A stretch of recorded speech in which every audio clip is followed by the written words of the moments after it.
maintenant. Hier, le retour de Valérie Pécresse sur le terrain après son isolement. Elle était positive au Covid. Valérie Pécresse à Roubaix dans les Hauts-de-France.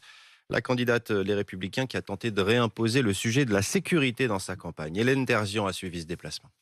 On aime Roubaix, on veut que ça change. À peine arrivée dans ce quartier sensible, Valérie Pécresse est interpellée par des habitants. Ils se sentent en insécurité. On se retrouve dedans comme ça, dans les gens qui vendent de la drogue. Une voiture ici, la nuit, tu sors, la voiture a pris feu. Il y a des gens qui ont peur. Ce qu'on ne peut pas accepter, c'est d'être abandonné.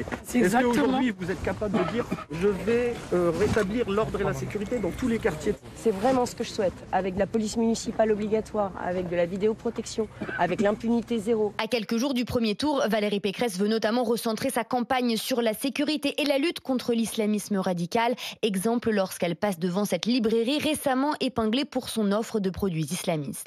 Donc la librairie vient de fermer. Le store se baisse à son arrivée. Il vient de fermer son rideau pour qu'on ne voit pas les livres qu'il vend. Je veux donner au maire et au préfet le pouvoir de fermer administrativement des commerces dans lesquels se vendent des écrits qui sont contraires à la République. Cette séquence la relancera-t-elle dans la course? Parfois donnée à moins de 10% dans les sondages, un membre de sa campagne un peu désabusé ironise. Ça, c'était avant la séquence Roubaix.